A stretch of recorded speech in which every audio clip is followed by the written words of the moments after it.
Back in the early 80s, I went to California to pursue acting. I was there for about a week and landed a motion picture. And I thought to myself, well, this isn't so hard.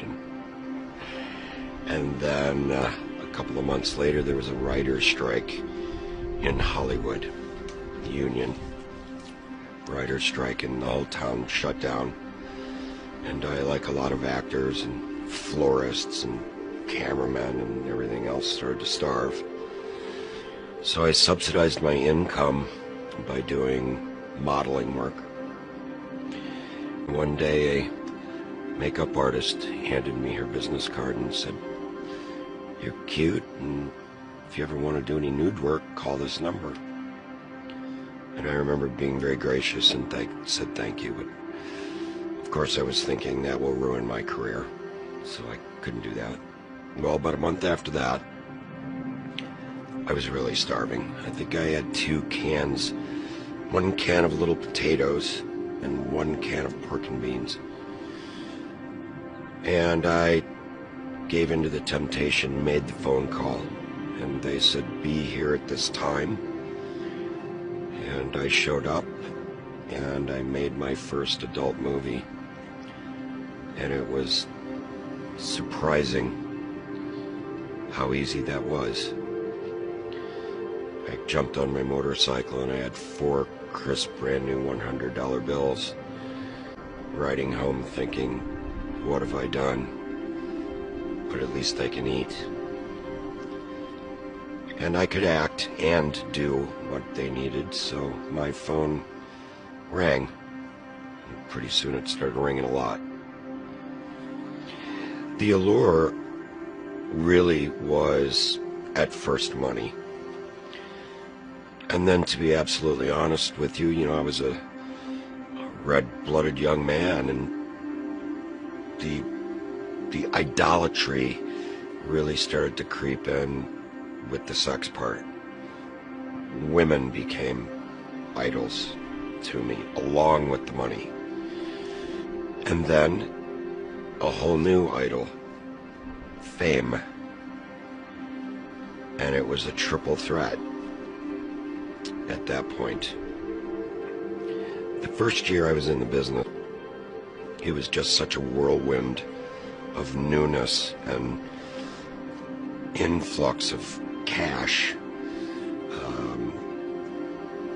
that it really took me about 1.5 to 2 years where it started to affect me negatively.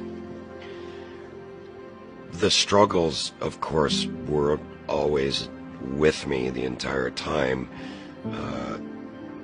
Being a Christian, knowing I was backsliding,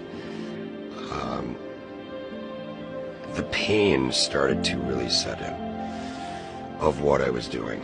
The realization, what I was doing to my family when my mother found out, my grandmother, my brothers, my friends. Shame started to creep in. And I started giving them everything that they wanted. Well, this one particular day, I got in my car, I turned the key, started the vehicle, and drove about 1 block and pulled over and just absolutely broke down and wept.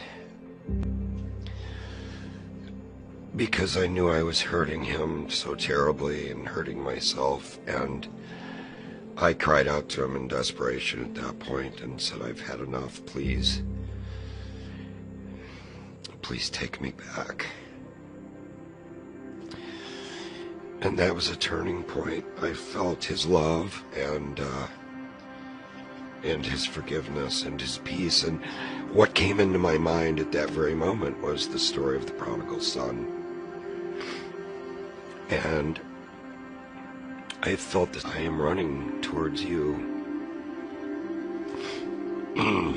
And that was the turning point.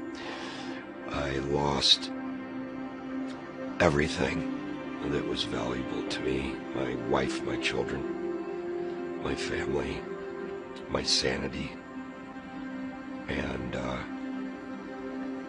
And he reached down and he picked me up. At that very moment, my life changed. Because if he can save me, he can save anyone. Needing to find a way to bury that pain, and I wasn't hitting my knees enough, so I started to turn to drugs and alcohol, and it started to ruin my relationships and certainly my family relationships as well. God rescued me, plucked me out of that very, very dark place. One day, we'll jump ahead 25 years because that's how long I was in the business. I got into my car after a big movie, and all day long there's people catering to you and anything you need, what can we get you? And so I kind of would play that game of movie star when I was on the